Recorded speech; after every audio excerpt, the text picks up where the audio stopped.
इसको भी करो बड़े बस असं चक्कर मारा तुम्हाला तिथंच आवाज देत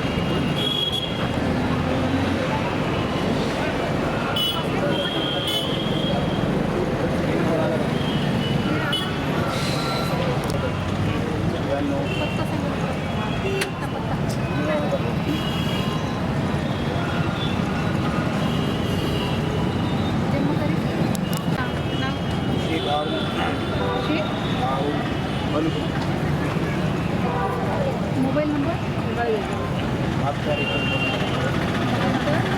जाऊ लागलो ताई जाता जाता दिसला सदस्य नोंदणी खरं तर ही गोष्ट मला आपल्या माध्यमातूनच समजते आहे, पण महाराष्ट्रामध्ये सगळ्यात जास्त लाडक्या बहिणींना पैसे त्या ठिकाणी देण्याचं काम भारतीय जनता पार्टी आणि महायुतीच्या सरकारने त्या ठिकाणी केलेले आहे. पण ही सदस्यता नोंदणी अभियान सुरू आहे आणि अशा पद्धतीचं जर कुणी बॅनर लावून करत असेल तर ते निश्चित चुकीचं आहे. असं जर कुणी करत असेल तर ते चुकीचंच आहे असं मला वाटतं. पण ही सदस्य नोंदणी आहे आणि महिला विशेषतः उत्स्फूर्तपणे सदस्य नोंदणी करत आहेत, कारण महिलांना लाडक्या बहिणीचा लाभ देण्याचं काम भारतीय जनता पार्टी आणि युतीचं सरकारने त्या ठिकाणी केलेलं आहे. अनेक योजना महिलांसाठी या महायुती सरकारने दिलेल्या आहेत, त्यामुळे निश्चितच महिलांचा कल हा सदस्य नोंदणीकडे जास्त दिसून येतोय.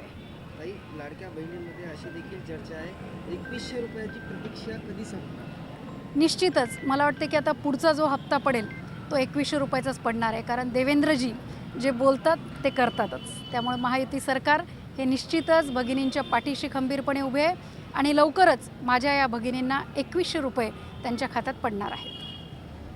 भारतीय जनता पार्टी सदस्य नोंदणी अभियान हे महिला मोर्चाच्या आमच्या प्रदेशाच्या अध्यक्षा माननीय चित्राताई वाघ यांच्या नेतृत्वामध्ये, आदरणीय प्रदेशाध्यक्ष चंद्रशेखर बावनकुळेजी यांच्या मार्गदर्शनामध्ये, भारतामध्ये सगळ्यात मोठा पक्ष म्हणून आज भारतीय जनता पार्टी आहे आणि त्याचबरोबर अंत्योदय ही संकल्पना घेऊन शेवटच्या घटकापर्यंत वेगवेगळे उपक्रम, वेगवेगळ्या सुविधा ह्या जनतेला पुरवण्याचं काम भारतीय जनता पार्टी हे करते आणि जास्तीत जास्त सदस्य भारतीय जनता पार्टीमध्ये त्या ठिकाणी आणण्यासाठी आम्ही अशा पद्धतीच्या मोहीम या ठिकाणी राबवलेली आहे. संपूर्ण भारतामध्येच भारतीय जनता पार्टी सदस्य नोंदणी अभियान या ठिकाणी सुरू आहे. कंधार लोह्याची प्रमुख म्हणून या ठिकाणी पक्षाने माझी नियुक्ती केलेली आहे आणि जास्तीत जास्त भगिनी या ठिकाणी आम्ही जोडण्याचा प्रयत्न करतो आहोत.